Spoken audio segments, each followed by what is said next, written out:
All right, back here again on the Sort of Sports Podcast, episode 156. And I got to admit, I might be lacking some of my usual enthusiasm because I recorded this about 12 hours ago. And for some reason, my computer didn't properly save the file. So I have to re record this entire episode. Originally, we were going to do my entire mock draft, all 30 picks. But I eventually figured out that realistically, the top 10 is what really matters to me. And then there's a couple that I really like. So I have a full 30 mock draft, but I really don't have enough to say about like my thoughts on Asa Newell for the Hawks. So there's certain picks that I really like that we'll talk about. But for the most part, we're just going to hit the first 10 in order, my thoughts on those. Then we're going to shift into certain teams I think will take certain guys and prospects I like. And then I got a little bit of thoughts on 28 years later, and we'll wrap up. So it should be short. Originally, this was going to be about 40 minutes, so it's probably going to be in like 20 now. Let's start off with the number one overall pick, the Dallas Mavericks. They're obviously taking Cooper Flagg, the power forward from Duke.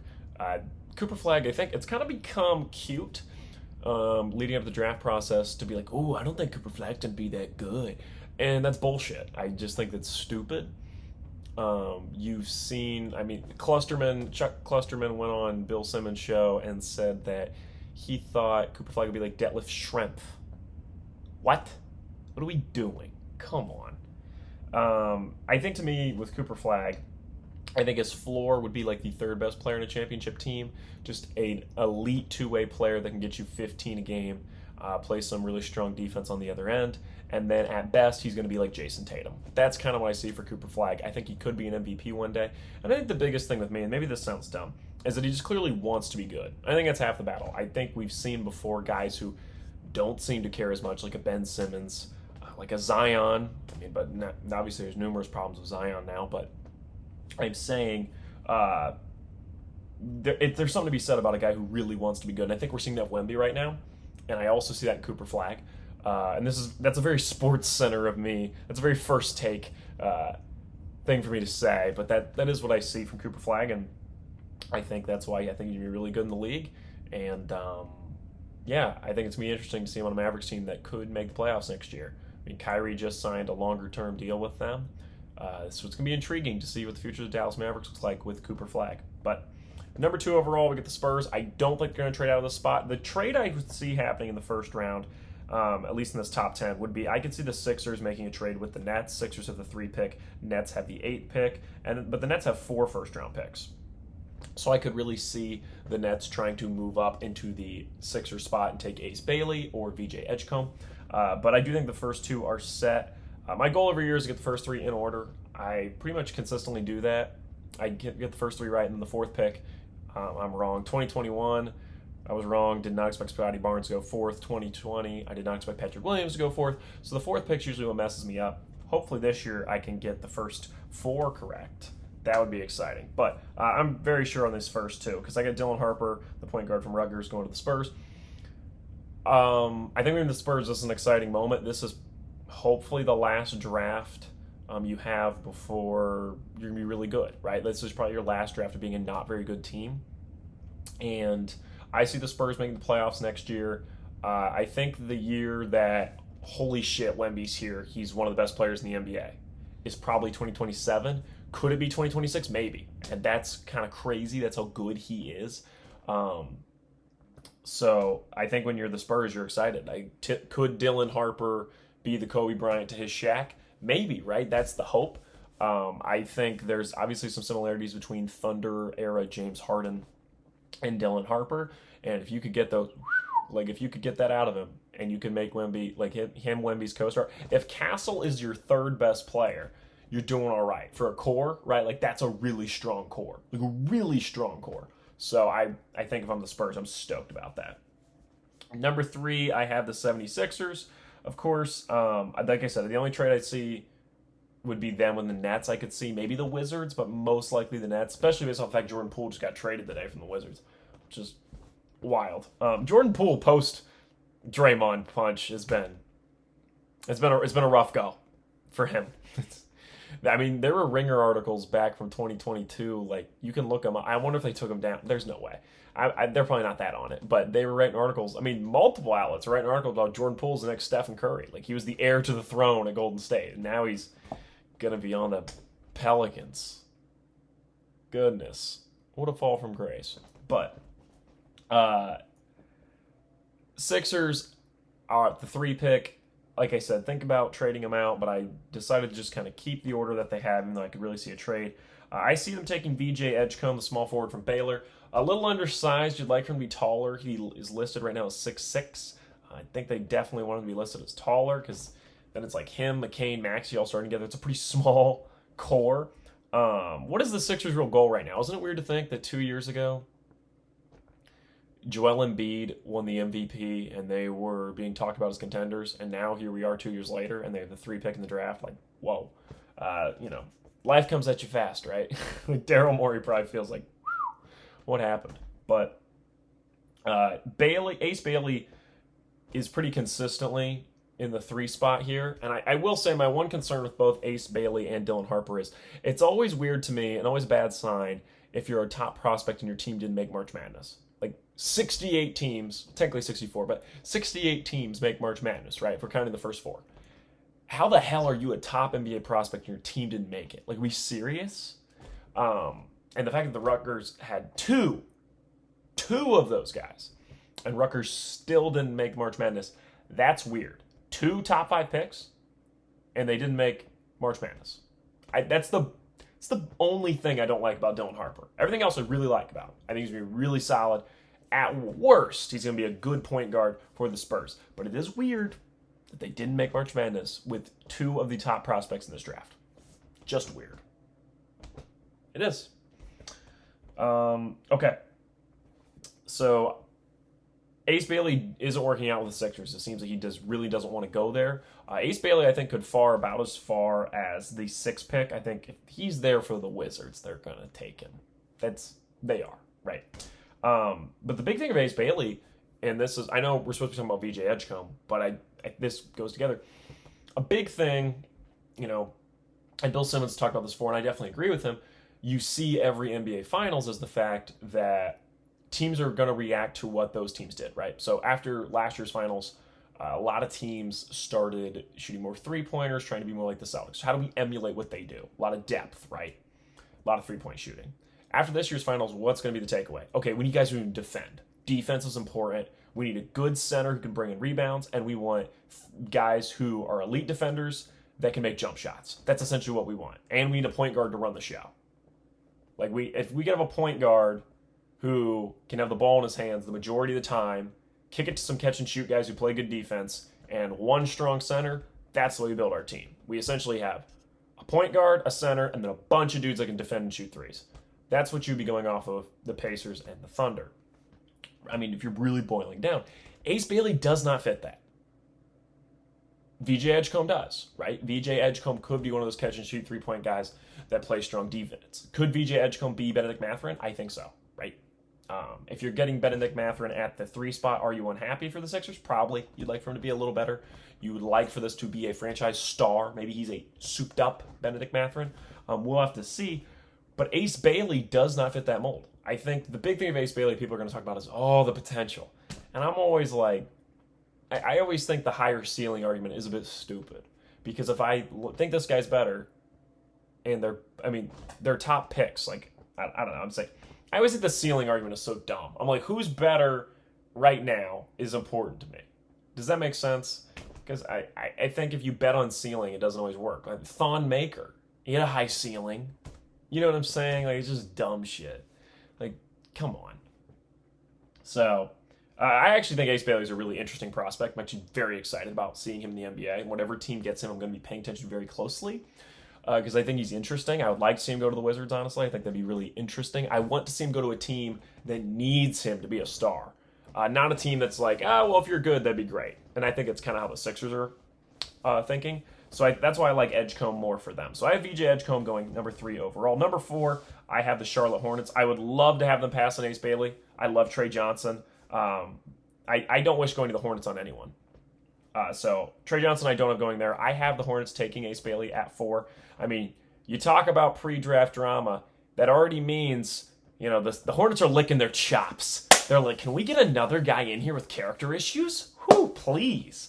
Like, if Ace Bailey canceled his meeting with the Hornets, they're probably like, hell yeah, he's our guy.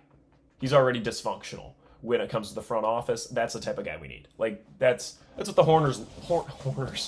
The Horners.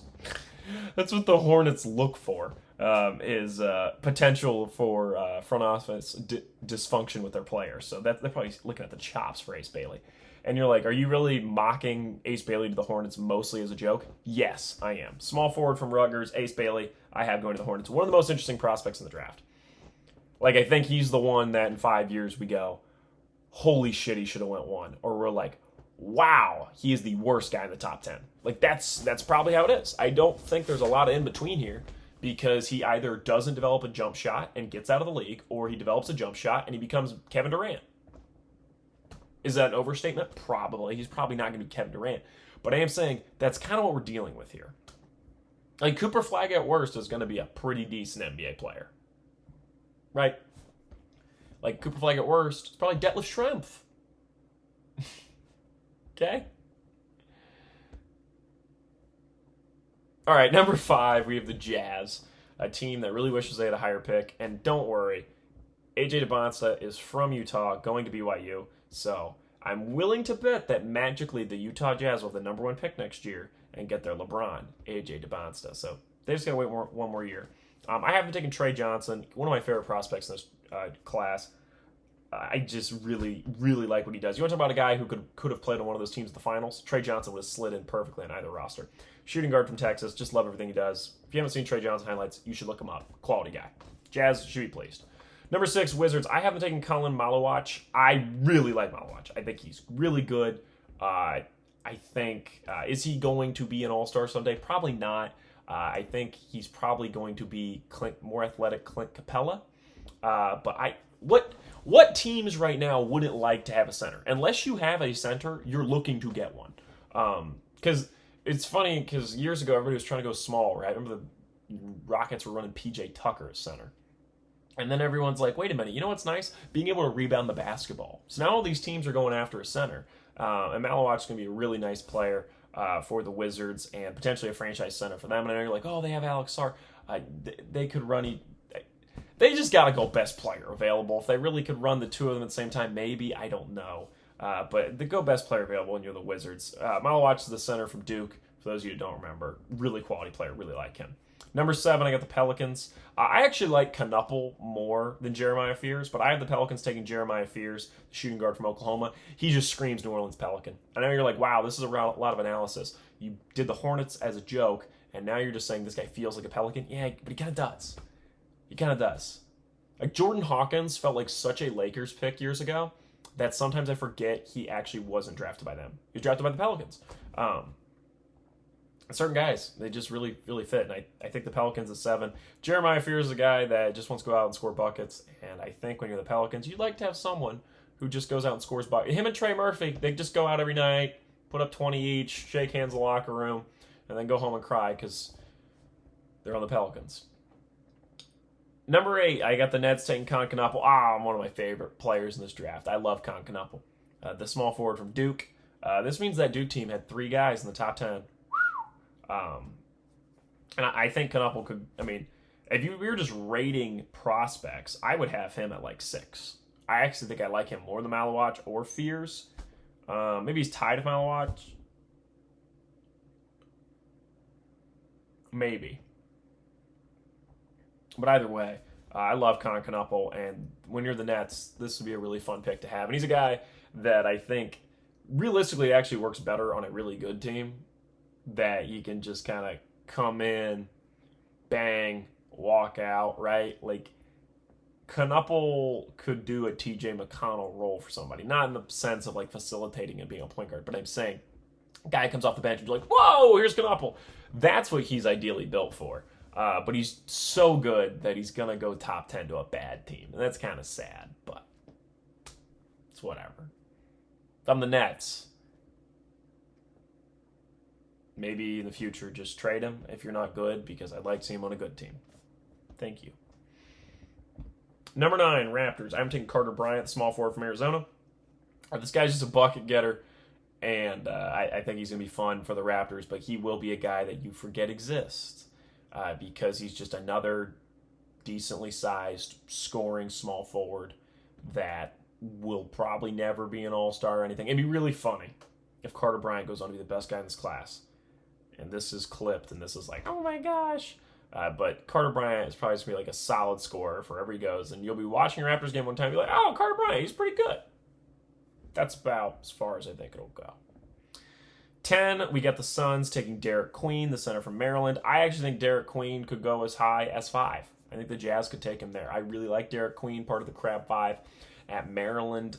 You probably remember him from that team. He was the star defensive anchor, like just total defensive anchor. And if I'm the Suns, I'm like, hello, new franchise center. We're kind of in the midst of, it's kind of like in Deadpool and Wolverine. He's like, welcome to the MCU. You're joining at a bit of a low point. Welcome to the Phoenix Suns. You're joining at a bit of a low point. But you can be our new franchise center since things clearly fell apart with DeAndre Ayton. So that's the fun piece with Derek Queen. So I really like Derek Queen. Wherever team gets Derek Queen and whatever team gets Knuppel, like Knuppel, Johnson, Malawach, and Knuppel, Trey Johnson, Malawach, and Derek Queen. Like those 4 guys, whatever team gets them is gonna be happy. Like at worst, they're gonna be solid guys. Like those guys are good. Not that the team, like the Mavericks are obviously gonna be thrilled to get Cooper Flagg, and the teams that get Edgecombe and Bailey are gonna be happy, and the Spurs are gonna be happy to get Harper. Don't get me wrong. I'm just saying those guys I'm really high on. Basically everybody other than Jeremiah Fears in the top 10 and Carter Bryant. Those are the 2 I'm like, So, all right, let's jump around and just touch on some other picks I like. I like Colin Murray Boyles for the Thunder at 15. Congrats winning the finals. Now Colin Murray Boyles, power forward from South Carolina, I think could really slide in well there. The Thunder just love them a power forward. They do. And they'll even run their power forwards as center. You know what I mean? Like Jalen Williams, not Jalen Williams, the one that you're thinking of, the one who's like very supportive of his teammates, the big man one. He's probably more of a power forward, but like that's kind of how they are with those guys. Like if you're over 6'10", you're just playing center. Like the Thunder don't really do power forwards, it seems. The Bulls, I like them getting Danny Wolf, the guy from Michigan who's tall but like played point guard for a little bit for Michigan. I think he's a fun prospect, so I like him at 12 for them. I like the Spurs getting Igor Demon, the small forward from BYU at 14. Just a guy who sit out in the corner and get some buckets for the Spurs, and I think he'd fit in quite nicely. I like Liam McNeely, the small forward from Gonzaga, going to the Wizards at 18. I think when you're the Wizards, you just got to get somebody who's going to score the basketball, and he will do that. I like Walter Clayton Jr. going to the Heat. This is like one of my favorite picks in the draft. I think it makes a lot of sense. Heat love taking guys who overperform during March Madness, like they got Jaime Jaquez Jr., Walter Clayton Jr. now, another March Madness performer that probably was originally maybe not even going to get drafted, and now he'd be going in the first round to the Heat. He's also from University of Florida, so that makes it more fun too. The Miami thing, right? Is there anybody else? I like the Thunder taking Ryan Kalkbrenner at 24, the center from Creighton. I think that makes a lot of sense. They love dudes who are huge, and he is huge. So, and then one of my favorite prospects in the draft, Drake Powell. Oh, sorry. I want to say I like the Magic getting Jace Richardson, another one of my favorite prospects, the shooting guard from Michigan State. I like the Magic taking him at 25. But one of my favorite prospects in the entire draft, I have the Nets taking at number 26, Drake Powell, the small forward from UNC. I mean, he's 6'6" from UNC. He's Michael Jordan. No, I mean, obviously not. But I think Drake Powell is going to be a solid player. I like Drake Powell a lot. I think he has... I don't want to do the high ceiling thing, but I think he has a high ceiling. And I think at worst, he's pretty solid. It's not like you're just drafting him off ceiling. So I like Drake Powell a lot. I think if there's going to be a late round steal in this draft, I think it's going to be Drake Powell. I think he's solid. At worst, he'll just be like a dude who plays in the NBA for like 10 years and is just solid. But at best, it's like, ooh, Drake Powell. It's a good player. So if I'm the Nets, I'd take Drake Powell with one of my 4 first-round picks. 4 first-round picks. And none of them are top 5. Oh my. 4 first-round picks, 1 lottery pick. That's a rough go. Okay? Like, you actually have higher odds having 2 lottery picks. It's bad. It's bad. Like, if you're saying it's a 50-50 chance, you know, I mean, it's a coin flip on each. It's been a moment since I took stats. It's not the best odds. It's like what? It's 0.5 times 0.5 times 0.5. Is it 0.5 to the 4th? Is that what those odds are? Right? I don't know. Now, I might be having none. I'm not sure. Hopefully, someone is listening to this and is like, he's an idiot. This is so simple. Because if not, everyone listening to this is like, wow, I don't know either, Ryan, so we're wasting each other's time. I guess we'll move on. I'm super excited for the draft. This is the 10-year anniversary of me watching my first ever NBA draft. Thank you to my mom and dad for buying those little plastic chicken wings that you heat in the oven. That's a fond memory of mine, honestly. Sitting on the living room carpet, like on the floor, because not allowed to eat the furniture when I was a kid. And sitting on the floor, I had the little tablecloth, like I would lay down, and then I was eating my chicken wings, watching Karl-Anthony Towns become a Minnesota Timberwolf. And I remember saying that Jahlil Okafor would be one of the best players in the NBA. And I found at a very young age what it felt like to be wrong, because obviously he was not. Sad. I also was very upset because I did not like the fact the Cavs traded Tyus Jones, because he had beat my favorite March Madness team, potentially of all time. You know, not even potentially. My favorite March Madness team of all time, which is the 2015 Wisconsin Badgers, featuring Frank the Tank, Sam Decker, Nigel Hayes, Bronson Keough. I mean, elite roster. But I was like, you know what? This is redemption. He's going to be on the Cavs. This was back when I was a Cavs fan and I was younger. And then they traded him away. And he went to the Timberwolves. And I was like, no. Oh, well then, what the hell? So I was upset that next day. But I remember watching it at my grandma's, and I just remember watching Karl-Anthony Towns walk down the hallway, and Tyus Jones is behind him, and I was like, he's supposed to be at the Cavs! And, like, I don't even think I had a phone at the time. So then I'm just, like, watching SportsCenter, waiting for them to explain it, and they're like, oh, yeah, he was traded from the Cavs, in case you didn't know. And I was like, no, what are we doing? Yeah. So, yeah, Tyus Jones. He was on the Timberwolves a decent amount of time.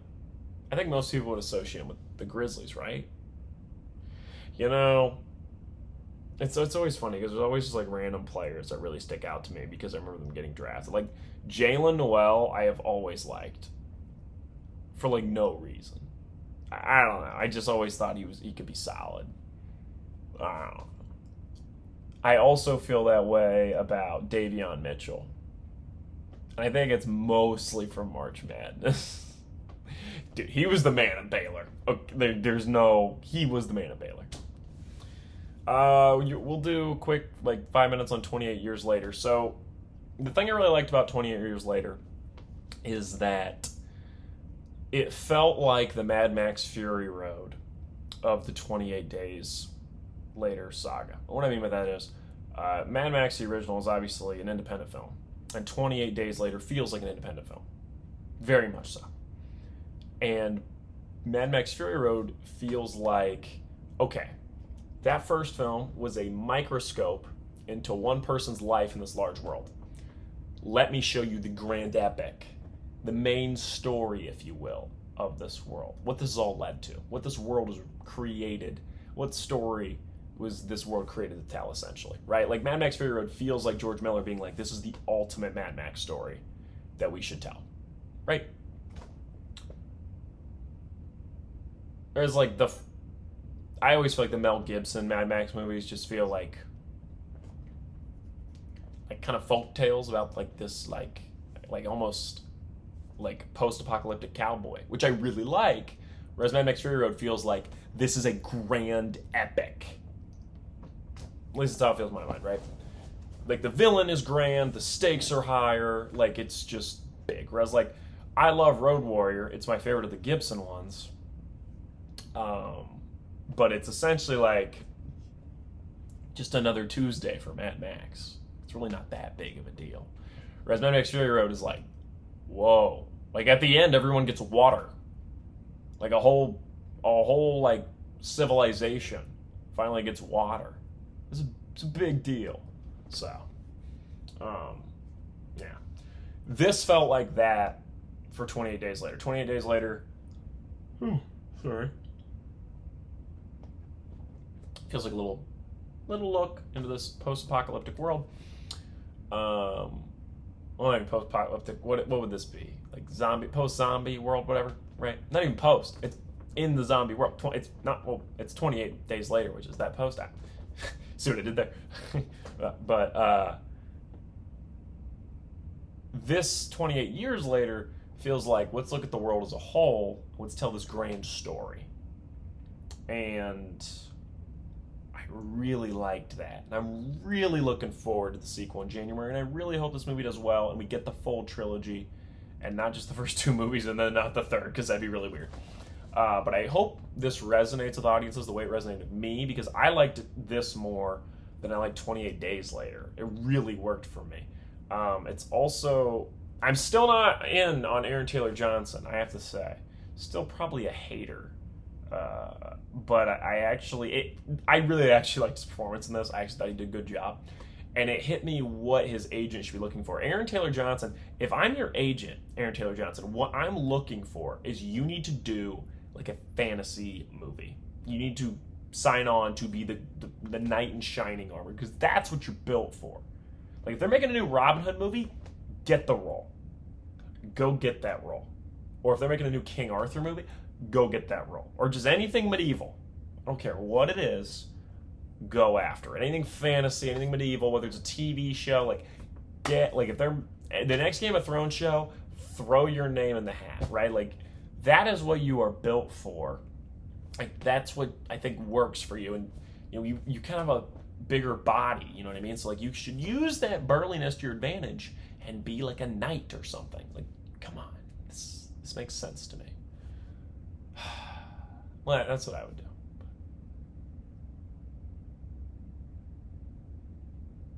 I think Aaron Pierre is going to be James Bond. I just want to throw that out there while we're sitting here chatting. Back to 28 years later. Fiennes, I really liked what Fiennes is doing in this movie. I really liked his role. I mean, I'm going to lightly spoil it. I guess so just be ready. Like, I thought the opening 30 minutes of this movie was going to be what the whole movie was like, and it is not. And I was actually surprised by what this movie really is. So if you don't want to hear that, go away now. Thanks for listening to the first 28 minutes and 18 seconds. The rest you don't want to hear. The movie is actually, because I thought the movie was, hey, father, son, and zombie world. No, it's this. What is this young boy raised in the zombie world? What is his life like? Right? And how do we tell a coming of age story within this world? And that was really interesting. And it's definitely not over, because we see at the end with Jack O'Connell's character showing up, we get a lot in store. And I think Jack O'Connell's character is probably going to be the main villain of the saga. I'm super interested to see how, it's probably not, it's pretty obvious Jack O'Connell's character is going to be the main villain of the saga. But it's going to be really interesting to see what they do with Cillian Murphy's character when he comes back. And I got to give credit where credit's due. It's really hard to write a narrative that's framed around like a young boy. I mean, the character's supposed to be 12 years old. I'm willing to bet the actor's a few years older, because usually they are, but either way, credit to him, because he did a really good job. And that's hard to frame a narrative around like a kid, especially when you have a lot of big name actors in this. A lot is like 4, but I'm saying like Aaron Taylor Johnson's got like 20 minutes screen time. Jodie Comer, probably 20 to 30 minutes screen time. Fiennes, same way. And then Jack O'Connell's not even a minute. So it's basically this kid.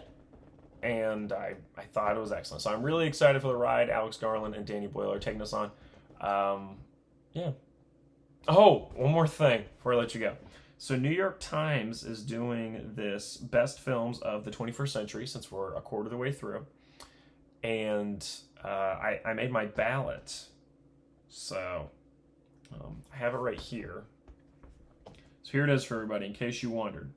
I got La La Land, Spider-Man, the first Tobey Maguire one, Mad Max Fury Road, High School Musical 2, The Lego Movie, Captain America the Winter Soldier, Dune Part 2, Iron Man, Django Unchained, and Top Gun Maverick. People always say opinion is subjective, and those people are cowards because my opinion is correct.